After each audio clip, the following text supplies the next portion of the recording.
But I'm sure if you've been following the news, you know that some contenders are beginning to surface or resurface and telling us why they want to be president of the Ghana Journalists Association. The sitting president has served notice that this will be his very final term. So there's an election that's coming up.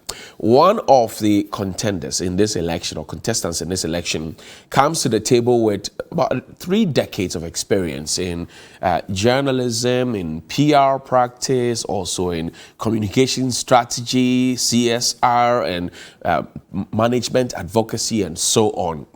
All of these experiences would also be, if you like, segmented into 12 years in mainstream media that will later earn him a seat on the board at GBC.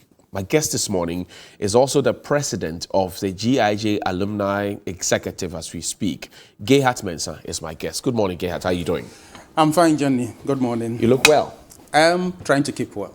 How is the back and forth? I've seen you go to media house after media house. How's the back and forth going? It's been interesting. I should say it's rather been exciting and refreshing and insightful, engaging with the journalists, listening to some of their concerns, some of their aspirations. Indeed, help to ginger me and to strengthen my conviction that it is about time I provide some support to the Ghana Journalists Association. What is your view of the GJA now as it stands? GJA, very, very attractive in terms of how it is set out. They've done quite well in certain areas. But as my primary school teacher would always say, there is room for improvement. I think there are a number of areas that the GJA ought to look at. There are a number of improvements that we need to consider and bring on board.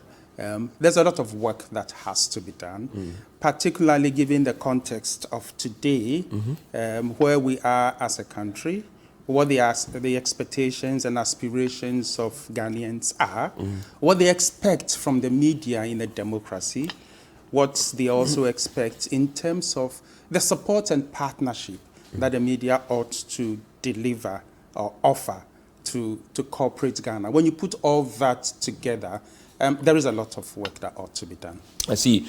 And this work, how long would it take for this work? You have outlined the problems as you find it. How long would it take for the problems to be solved? Difficult to put a time horizon to that. Easy to say that it ought to start somehow. And starting it is what I am committed to.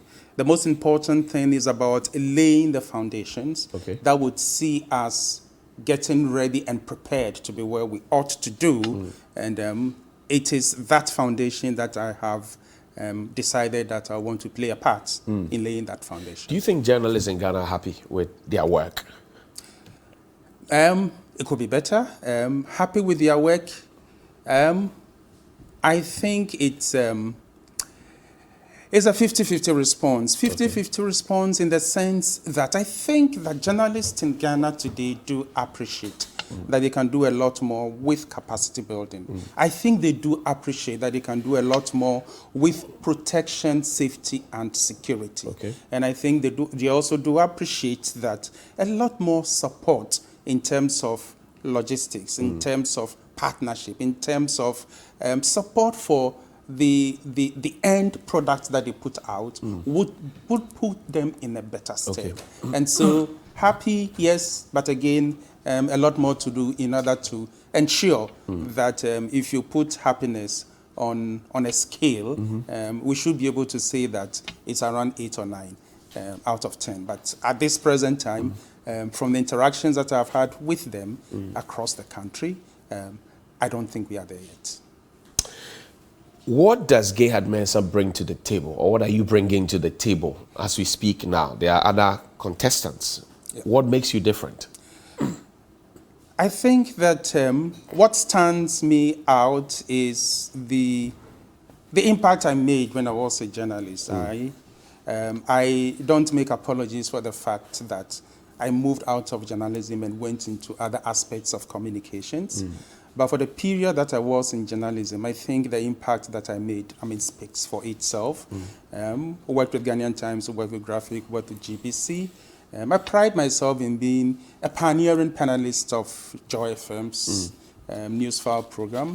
I pride myself in being a pioneering member of the GTV Breakfast Show. I think there are people today who still talk about the Breakfast Show in those days, the kind of objectivity and professionalism that characterized how we delivered the Breakfast Show. I also think that I bring a different set of skills that is not easy to find within the profession. Okay. And I'm talking about skills like strategic thinking. I bring strategic approaches. I bring management and leadership skills. I bring advocacy skills. I think that the GJA at this time ought to be engaged a lot more in advocacy. I tell you something. There are very important, critical conversations that are held in this country. Okay. And it saddens me at times that the Ghana Journalists Association hardly participates in these critical conversations. I don't think that the GJA ought to be heard about only when a journalist has been attacked. I don't think that the GJA should only be heard about only when we are about to organize our awards. I think that when there are critical issues such as judgment debt of $170 million, we should have a voice. When the budget statement is read, as the media budget statement will be read today, GJA should have a voice. We should have a voice on the critical issues that happen in this country. We should participate in those critical conversations. And that is one of the things that I think I would bring to the table. Don't you think that, for example, the individual media houses, per their editorials on a daily basis, participate in these subject matters that you want to raise? Absolutely. Or you're looking at GJA as a corporate institution? Of course. The various newspapers have their positions on different issues. Absolutely, yes, you're right on that. But I'm talking about the professional body. I'll give you a typical example. After the Minister of Finance has presented the mid-year budget review, for instance, we have financial reporters in almost every media house. What prevents a GJA from bringing its financial reporters together? Let's sit down, let's analyze the media budget statement, and let's take a position on it. For instance, we can say, well, the minister has decided to do A, B, C, D. Yeah, we think that is a very good approach. It will help to do Q, Y, Z. And there is this other side which proposes to do ABCD. No, we think that ought to be watched critically because this could be the implications and this could be the... those are the issues that I'm talking about. We should not just leave it to other professional bodies. Besides, I think that the Ghanaian citizen looks up to journalism to offer them a voice. What they are not in a position to say, we should be able to offer the platform for them to say those things. And we can say those things through critical analysis of issues and taking positions on them. And that is one of the things you want to bring on. Absolutely. What will be the frequency of such fora? So in my mind, and of course it will be subject to discussion with my executive committee when I win, in my mind we could have a quarterly dialogue series or a monthly dialogue series. Probably a monthly dialogue series might be a bit too frequent. So every quarter we can pick on a critical issue that is of concern to Ghanaians, bring people, knowledgeable people, including us journalists. Let's sit down, let's have a conversation on these issues, and let's see how we can feed into governance, how we can feed into policy, how we can feed into decision-making regarding some of these critical conversations that are taking place in this country. Let's talk about ethics and standards, because every now and then when a journalist takes a position, has an opinion on the subject matter, then you find the political class coming and say, stick with your ethics, stick with your standards. What are your own views? I'm sure you've been monitoring the landscape for some time now. What are your own views about upholding journalistic ethics and the standards? Unfortunately for us, the kind of profession we practice, which is predicated on free speech, makes people think that they know our profession more than we do. Who says a journalist cannot have an opinion? That's a completely wrong notion that exists in certain quarters. We only talk about journalists and his opinion when it comes to the issue of reporting. When you're reporting an event, when you're reporting an incident, you need to focus and concentrate on the facts.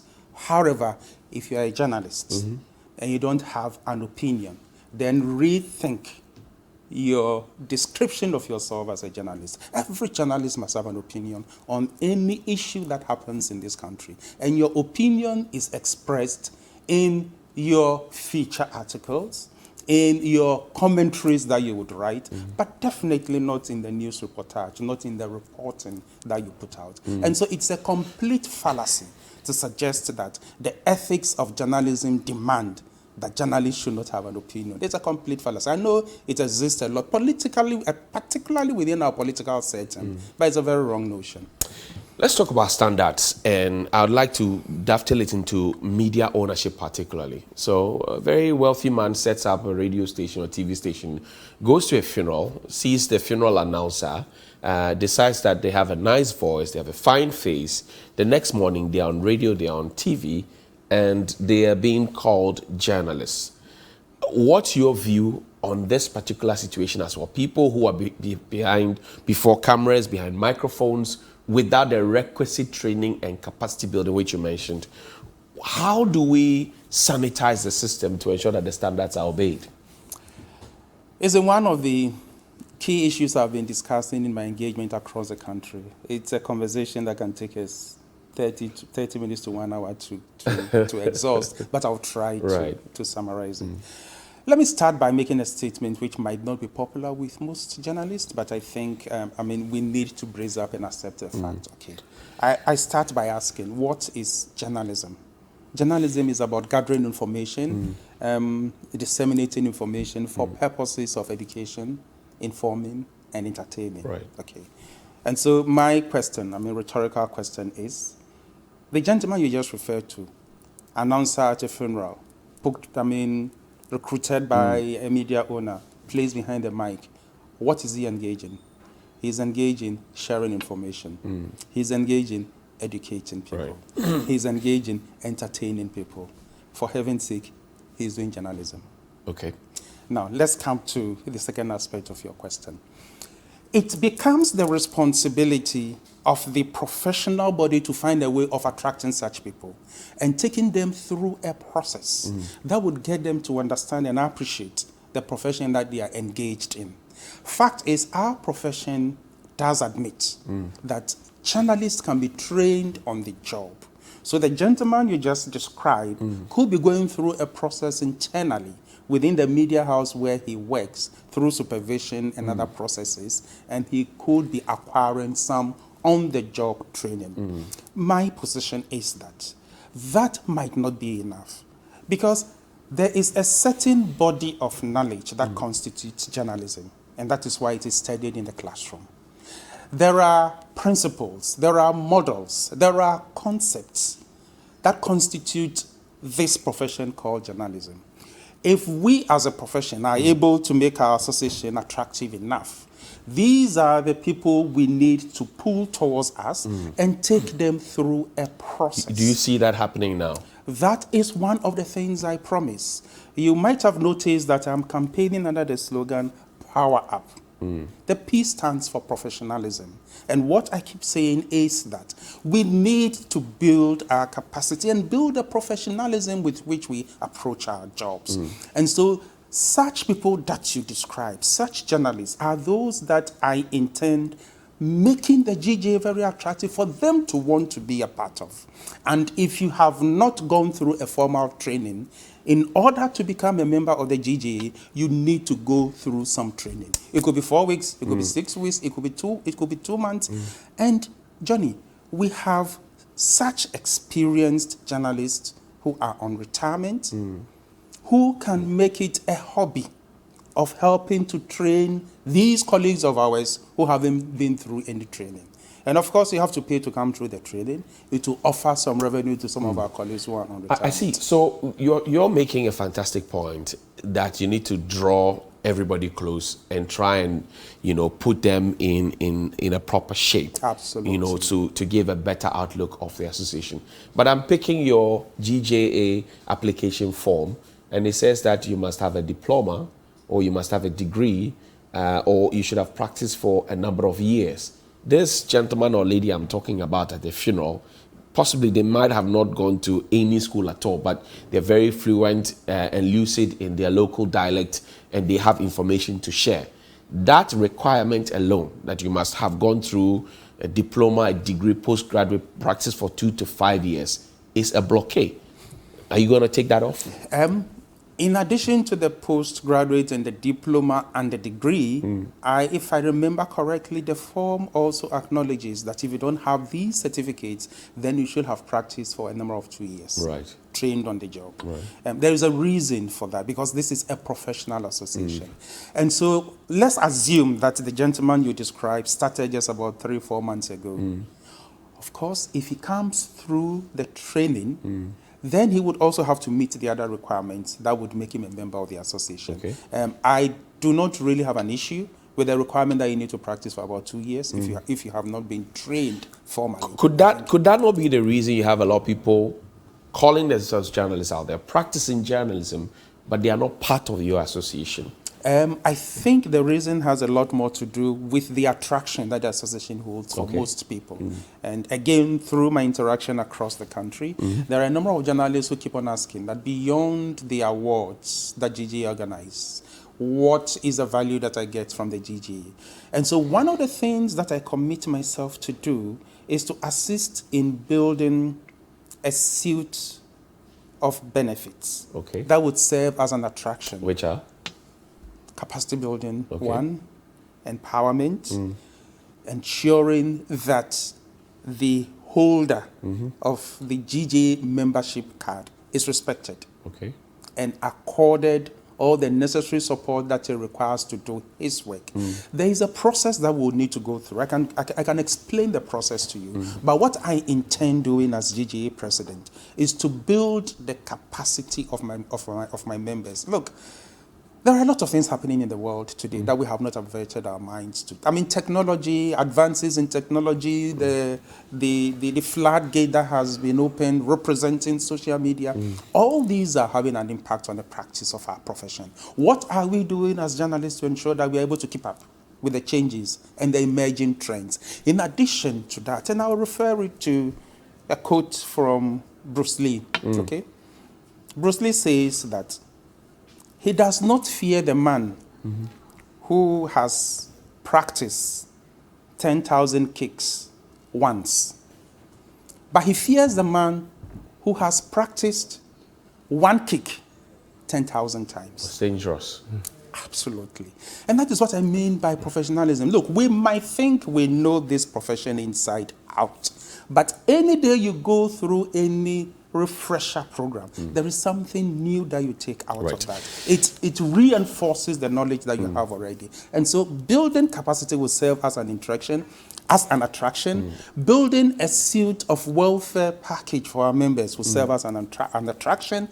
Building a system that provides a lot more protection and security for our journalists. Look, protection and security for journalists do not exist in issuing press statements. It exists in sitting and having conversations. For instance, with BNI, with national security, with the police, with military. Sit, have a conversation with them. Let's come to an agreement. Let's have a set of principles that will govern how we engage with each other when we meet on an assignment, so that we are able to mitigate the frequency with which we have to issue press statements, because journalists... Speaking of safety of journalists, Ahmed Swale and has been murdered.